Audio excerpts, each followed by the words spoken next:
Buenos días, iglesia. ¿Cómo están hoy? Vamos a orar un segundo, por favor. Inscriban sus rostros ahí donde están. Señor Dios y Padre Santo, queremos darte gracias por este día, Señor, por la oportunidad que nos das de conocer, de estudiar tu palabra. Y te pedimos que seas tú, Señor, hablando a nuestros corazones este día, Padre Santo, y que nuestros corazones sean transformados por ti. De nuevo te damos gracias. En el nombre de Cristo Jesús oramos. Amén. Desde hace un par de años he estado viendo algunos capítulos en National Geographic de una serie que se llama La ciencia de lo absurdo. ¿Alguien la ha visto? En este programa enseñan qué sucede cuando el hombre no respeta las leyes naturales. Las leyes del mundo natural son muchísimas. Y si no las respetamos, las consecuencias las estamos viendo en esos videos que de alguna manera son divertidos. Pero es importantísimo diferenciar entre lo que es una ley y lo que es una teoría. La ley, les leo la definición del diccionario, es una relación constante entre dos variables medibles. Es decir, que el principio está probado y por lo tanto es incuestionable e ineludible. O sea que la ley funciona como la aritmética. 1 más 1, 2. Las leyes no fallan, siempre aplican. Por el contrario, la teoría es un conocimiento especulativo. Es un sinónimo, los sinónimos son proposición, hipótesis, suposiciones. Pero en este caso, quiero que nos enfoquemos en lo que son las leyes. Y así como hay un mundo físico donde operan esas leyes, también hay un mundo espiritual. Y el mundo espiritual no solamente precedió al mundo físico, al universo que vemos, sino que el mundo espiritual creó al mundo físico. Eso lo podemos ver en Hebreos capítulo 11, versículo 3. Dice, por la fe comprendemos que el universo fue hecho por la palabra de Dios, de modo que lo que se ve fue hecho de lo que no se veía. Es decir, que el mundo, las cosas naturales que vemos fueron hechas a través o por un principio espiritual. Y el mundo espiritual a su vez también tiene leyes establecidas por Dios. Y estas leyes operan en el mundo espiritual, pero nosotros las vemos en el mundo físico. El día de ayer había un evento en el Parque de los Novios de padres e hijos. Y en la mañana yo hablé con Ruti. Y Ruti me dijo, estamos orando para que no llueva, Rodrigo. Y yo, wow, va a llover. Pero esa oración de esos maestros durante la semana, que fue en el mundo espiritual, tuvo un efecto en el mundo físico. Y no llovió.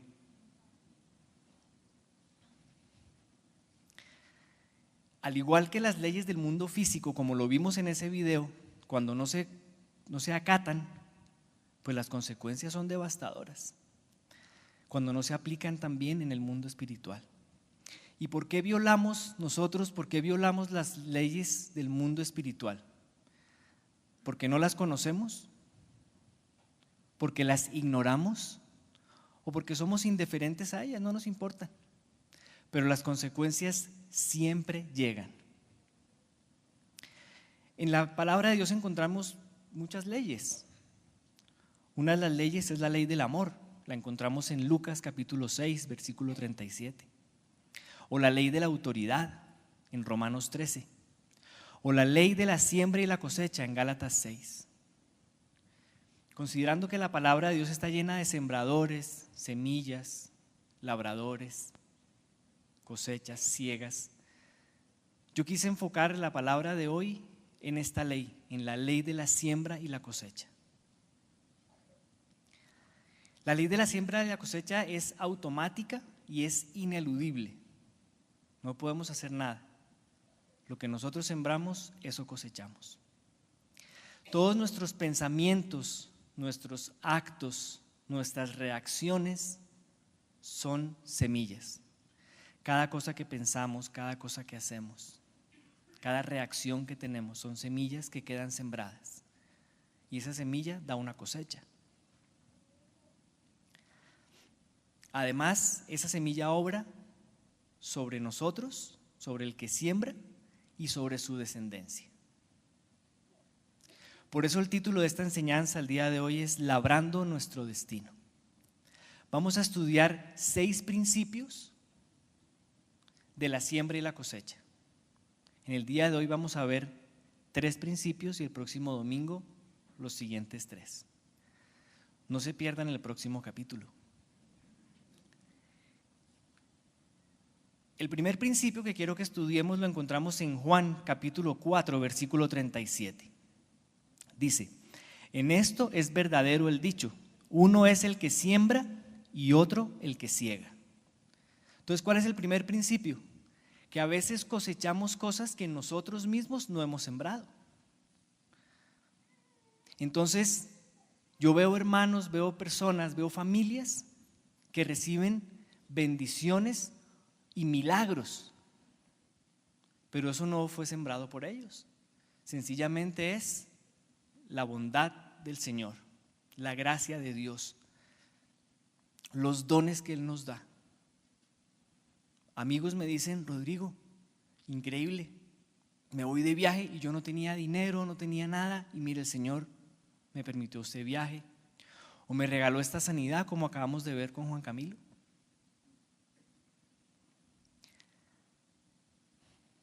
Entonces recibimos bondades de Dios que no sembramos.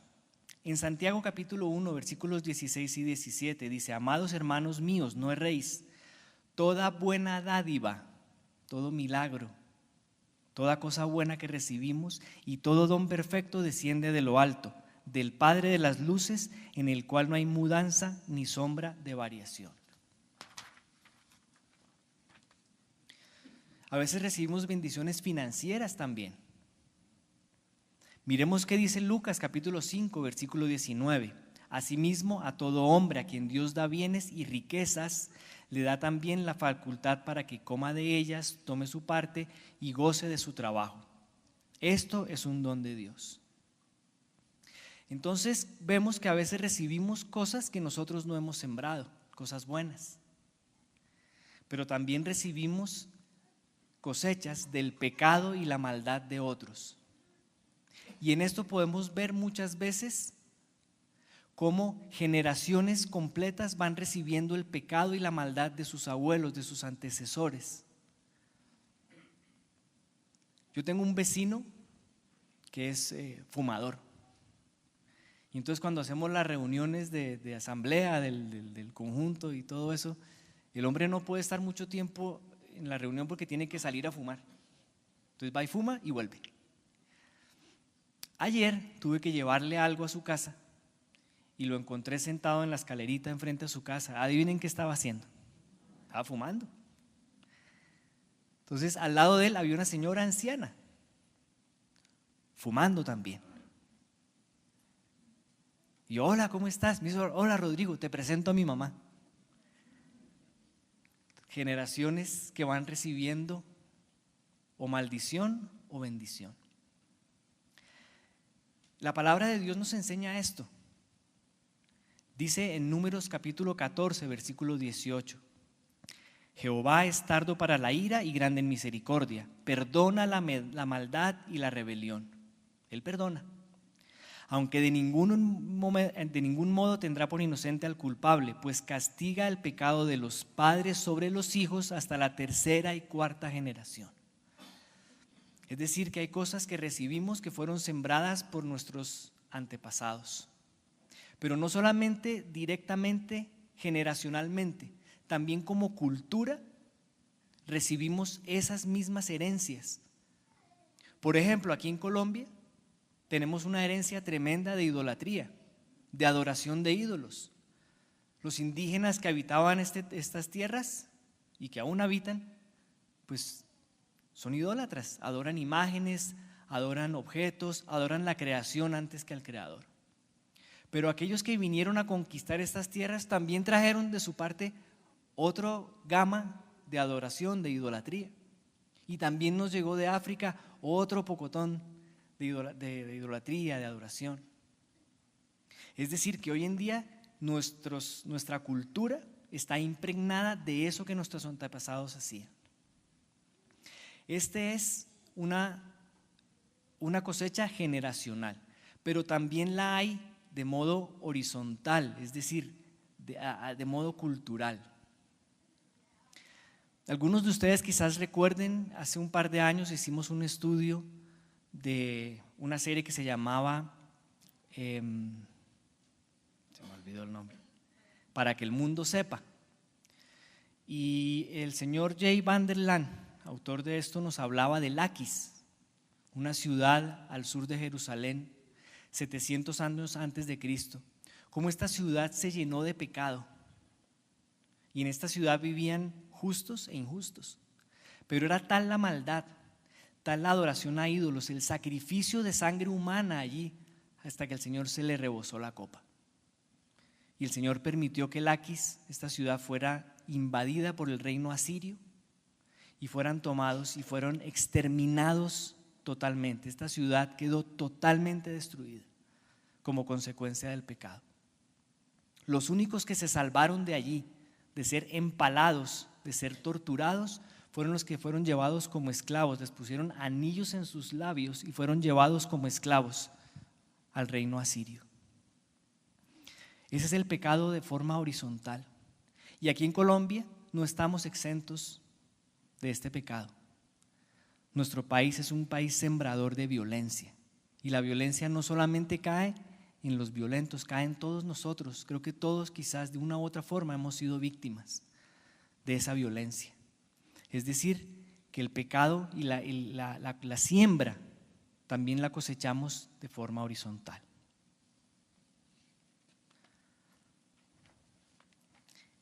Este es el primer principio. A veces cosechamos cosas que no sembramos nosotros directamente. El segundo principio es que cosechamos de la misma variedad que sembramos. Esto parece obvio. Si yo siembro maíz, ¿qué voy a cultivar? Maíz. En Gálatas capítulo 6, versículos 7 y 8 nos dice: no os engañéis, Dios no puede ser burlado, pues todo lo que el hombre siembra, eso también segará.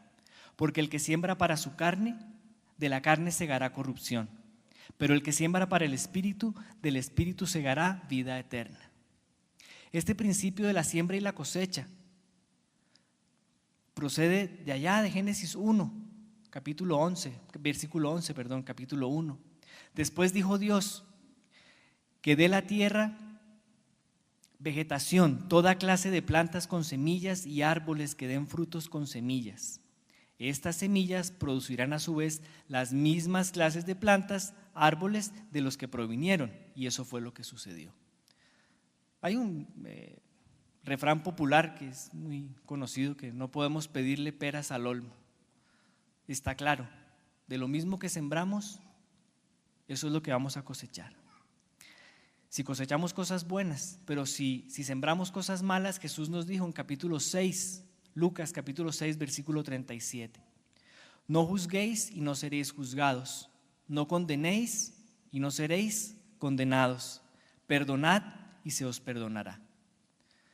Ese es el segundo principio de la ley de la siembra y la cosecha. Es decir, cosechamos lo mismo que sembramos. Tercer principio. Cosechamos en una época diferente a la que sembramos.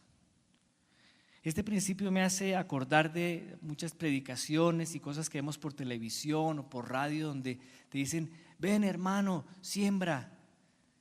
Y es como si uno sembrara y enseguida tendría que ir a la puerta a ver dónde va a caer los billetes. Eso no funciona así. Eso no es un principio, es un principio que tenemos que tener presente, que se cosecha en una época diferente. Pero adicionalmente a eso tenemos que ver en dónde vamos a sembrar el terreno. Pero eso es tema dentro de 8 días. Cosechamos en una época diferente a la que sembramos. Gálatas capítulo 6, versículo 9. No nos cansemos pues de hacer el bien, pues a su tiempo, solamente a su tiempo, segaremos si no desmayamos. Yo quiero en este momento hacer referencia a la lectura que hicimos hace un ratito de los dos hermanos de Jacob y Esaú. Creo que muchos de nosotros o todos quizás conocemos la historia de estos dos hermanos, donde Jacob se hizo pasar por otra persona, por su hermano, y robó la bendición de su hermano. En este caso, Esaú estaba totalmente afligido, como vimos, llorando. Y él dice en Génesis capítulo 27, versículo 36, miremos qué dice Esaú, que fue la víctima del engaño. Bien llamaron su nombre Jacob, pues ya me ha suplantado 2 veces, se apoderó de mi progenitura y ahora ha tomado mi bendición. ¿Qué fue lo que sembró Jacob? Voy a volverlo a leer haciendo un énfasis especial. Bien llamaron su nombre Jacob, pues ya me ha suplantado 2 veces. Se apoderó de mi progenitura y ahora ha tomado mi bendición. Sembró suplantación, ¿verdad? Él se hizo pasar por otra persona. Pero veamos la cosecha. Jacob sembró suplantación. Inmediatamente después de que él hizo esto, fue expulsado por su padre, fue remitido a vivir con su tío Labán en otro territorio y le dio unas instrucciones de que debía tomar una mujer que no fuera cananea, etc. Y allá llegó Jacob a trabajar con su tío Labán. Y un tiempo después, Génesis capítulo 29, versículos 15 al 22, el tío Labán le dice a Jacob: por ser tú mi hermano, ¿me has de servir de balde? Dime cuál ha de ser tu salario. El tío le dice al sobrino: oye, ¿cuánto te voy a pagar? Estamos empezando a ver prosperidad en lo que tú haces. Tú estás bendecido. Labán, versículo 16, Labán tenía 2 hijas. El nombre de la mayor era Lea y el nombre de la menor Raquel.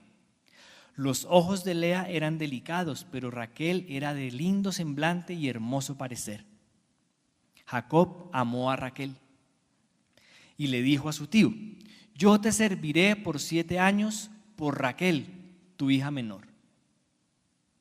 Labán le respondió: mejor es dártela a ti que a otro hombre. Quédate conmigo estos 7 años, yo te daré a Raquel. Así sirvió Jacob 7 años por Raquelita. Y le parecieron pocos días. ¿Por qué? Porque la amaba mucho. 7 años, imagínense unos 7 años trabajando. Mi amor va a llegar a mí en 7 años, voy a poder estar con ella. Un día se cumplió el tiempo y dijo Jacob a Labán: dame mi mujer, porque se ha cumplido el plazo para unirme a ella. Entonces Labán juntó a todos los hombres de aquel lugar y ofreció un banquete. Hicieron una fiesta. Yo me imagino que esa fiesta estuvo poderosa, porque lo que sucedió es increíble. Sucedió que al llegar la noche, Labán tomó a su hija Lea y se la trajo a Jacob, y se llegó a ella Jacob. Labán dio además su sierva Zilpa a su hija Lea como criada. Cuando llegó la mañana, Jacob vio que era Lea y no era Raquelita. Y dijo a Labán: ¿qué es esto que me has hecho? ¿No te he servido por Raquel? ¿Por qué pues me has engañado? ¿Qué cosechó Jacob? Suplantación. Pero eso no es nada, porque las siembras, si uno siembra un grano de maíz, ¿cuánto cosecha? Unas mazorcas, en plural. Eso no se quedó así. Años después, Jacob tenía sus 12 hijos y su hijo amado, José, por envidia de sus hermanos, fue vendido como esclavo a unos mercaderes egipcios. Pero lo que hicieron los hermanos de José fue que tomaron la túnica de colores, la untaron con la sangre de un cabrito y se la mandaron a Jacob. Y le dijeron: hemos hallado. Reconoce ahora si es o no la túnica de tu hijo. ¿Qué sigue recibiendo Jacob? Más suplantación, más engaño.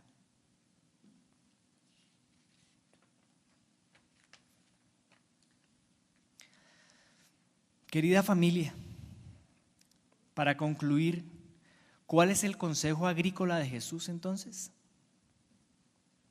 Selecciona tu semilla, es lo que nos enseña Jesús. Mira qué vas a sembrar. En Mateo capítulo 7, versículo 12, Jesús nos dice: así que todas las cosas que queráis que los hombres hagan con vosotros, así haced también con ellos, pues esto es la ley y los profetas. ¿Qué nos enseña Jesús? Seleccionar la semilla buena para que sea la sembrada. Aquí no dice que no le hagas al otro lo malo. No, es un acto deliberado, positivo, de sembrar lo correcto.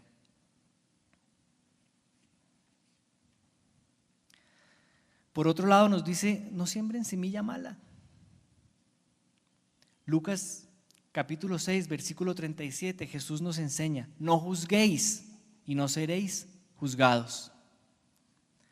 No condenéis y no seréis condenados. Perdonad y seréis perdonados. Selecciona tu semilla. Querida iglesia, ya no podemos hacer nada con la cosecha de lo que sembramos en el pasado. Esa cosecha viene. Quizás podemos hacer lo que hizo el rey David, que oró para que le perdonaran la cosecha. Pero eso lo vamos a ver la semana entrante. Lo que sí podemos hacer es por la cosecha que viene.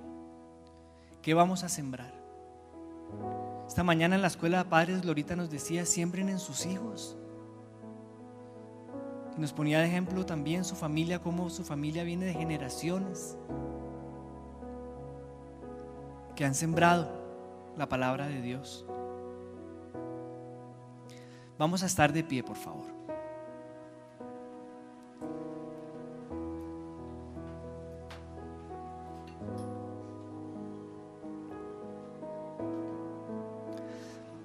Jesús nos habló de una vida abundante, ¿verdad? Él dijo: yo he venido para que tengan vida y para que la tengan en abundancia.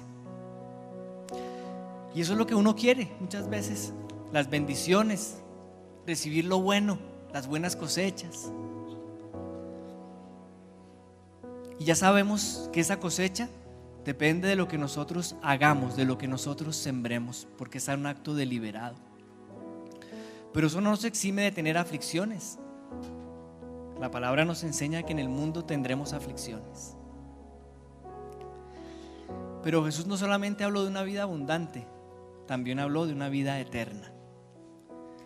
Y de nada nos sirve una vida abundante si no tenemos una vida eterna.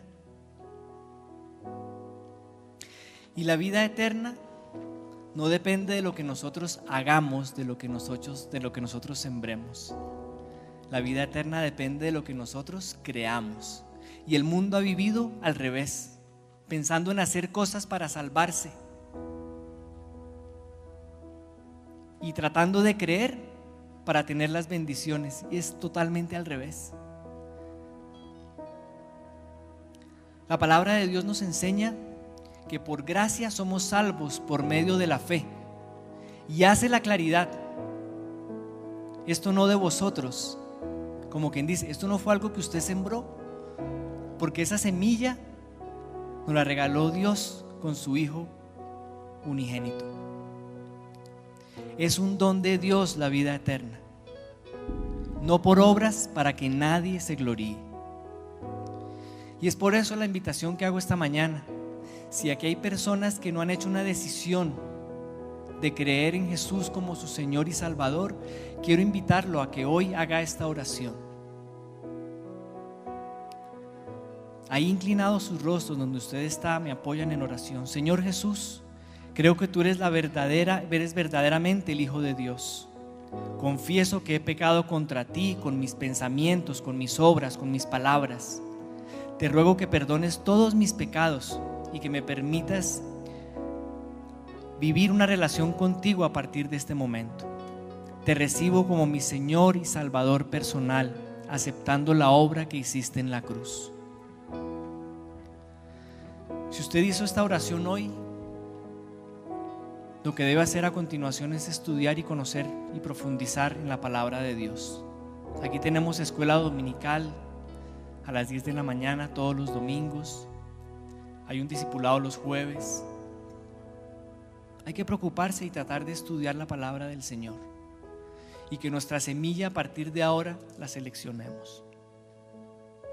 Hoy tenemos Santa Cena.